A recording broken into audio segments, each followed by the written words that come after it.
မိတ်ဆွေများအားလုံးမင်္ဂလာပါဒီနေ့ကတော့တနင်္မြဝေချင်တာတနင်္ဘဝမှာကျေးဇူးတင်ထိုက်တဲ့သူတွေကျေးဇူးတင်ရမယ့်အရာလေးတွေအကြောင်းကိုတနင်္မြဝေပေးချင်တာဖြစ်ပါတယ်တနင်္ဘဝမှာကျေးဇူးတင်ထိုက်တဲ့သူတွေကျေးဇူးတင်ရမယ့်အရာတွေကအများကြီးရှိတယ်ဒါပေမဲ့ဒီအများကြီးထဲမှာ9ခုလောက်လေးကိုပဲတနင်္တီဗီရိုမှာမျှဝေပေးမှာဖြစ်ပါတယ်ဘာလို့လဲကျေးဇူးတရားအရန်လိုအပ်ပါတယ်ကိုယ့်အတွက်ကောအများအတွက်ကောကျေးဇူးတရားလောကကြီးကိုအကောင်းမြင်ဖို့အတွက်ရောလောကကြီးမှာဖြစ်သမျှအကောင်းတွေးနိုင်ဖို့အတွက်ကိုလည်းအရန်အသုံးဝင်တဲ့အတွက်တနင်္မျှဝေခြင်းဖြစ်ပါတယ်တနင်္ဘဝမှာတနင်္ကျေးဇူးတင်တဲ့လူပထမဆုံးကဘာတူလဲလို့ဖြစ်မယ်ဆိုလို့ရှိရင်တနင်္မိဘနှစ်ပါးဖြစ်ပါတယ်တနင်္မွေးပွားပေးခဲ့တဲ့ဒီနေ့ဒီနေရာရောက်ရှိလာအောင်သူတို့နှစ်ပါးမွေးပွားပေးလို့တနင်္ရောက်ခဲ့တဲ့အတွက်ပေါ့နော်တနင်္မိဘနှစ်ပါးကိုတနင်္ကျေးဇူးတင်တဲ့နံပါတ်1ကတော့တနင်္ရဲ့ကံတရားပေါ့နော်တနင်္ရဲ့ကံတရားကိုလည်းတနင်္ကျေးဇူးတင်ပါတယ်ဘာကြောင့်လဲတနင်္ကိုတန်မာအောင်လို့ပေါ့နော်တနင်္ကိုရိုလာကိုစတာလိုမျိုးမြင်လိုက်နှိပ်လိုက်တက်လိုက်ကြလိုက်အမျိုးစုံတနင်္ကိုခံစားစေတဲ့တနင်္ရဲ့ကံတရားကိုလည်းတနင်္ကျေးဇူးတင်ပါတယ်နံပါတ်3တနင်္ကျေးဇူးတင်ရမယ့်အရာကတော့တနင်္ကိုလမ်းမရောက်အောင်လမ်းမှန်ကိုဒီဇိုင်းမတ်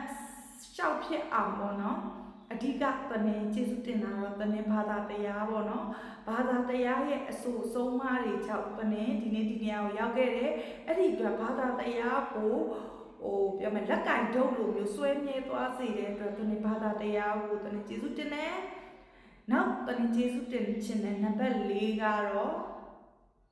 တနင်္ရဲ့ပေါ့နော်ဒီဖြတ်တန်းခဲ့တဲ့ဘဝတစ်လျှောက်လုံးမှာတနင်္ဘဝမှာသင်စရာမြင်စရာကြားစရာတွေရှိတယ်အဲ့ဒီသင်စရာမြင်စရာကြားစရာအားလုံးကိုလည်းတနင်္ဒီနေရာကနေအထူးပဲကျေးဇူးတင်ပါတယ်ဂါရဝပြုကြောင်းလည်းပြောချင်ပါတယ်ဘာလို့လဲဆိုလို့ရှိရင်ဆရာတွေနာမည်တွေအများကြီးမခေါ်တော့ပါဘူးဘာလို့လဲမြန်မာနိုင်ငံမှာရှိတဲ့ဆရာတော်တော်များများအားလုံးစီမှာတနင်္ပညာတွေသင်မှုခဲ့တယ်စီးမှုခဲ့တယ်တနင်္အားပေးမှုတွေပေးခဲ့တယ်လမ်းညွှန်မှုတွေပေးခဲ့တယ်အဲ့ဒီဆရာအားလုံးကိုတနင်္ကျေးဇူးအထူးပဲတင်ပါတယ်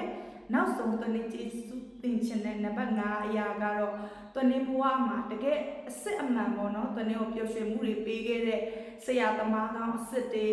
မိတ်ဆွေကောင်းမိတ်ဆွေစစ်မိတ်ဆွေမှန်နေအဲ့ဒီစစ်မှန်မှုတွေပေးခဲ့တဲ့လူတွေကိုလည်းကျေးဇူးတင်တယ်လို့တနင်္ကိုတောကတွေနဲ့ဒုက္ခတွေနဲ့ပေးခဲ့တဲ့အယောင်ဆောင်တွေကိုဘဝသင်ခန်းစာပေးခဲ့တဲ့အယောင်ဆောင်တွေကိုလည်းကျေးဇူးတင်ပါတယ်လို့ပြောချင်ပါတယ်ကျွန်မနာမည်ကတော့သွယ်နေမှာ TNZ Employee Service Zone ရဲ့ CEO တယောက်ဖြစ်တယ်လို့ Career Life Coach နဲ့ Trainer တယောက်လည်းဖြစ်ပါတယ်အားလုံးကျေးဇူး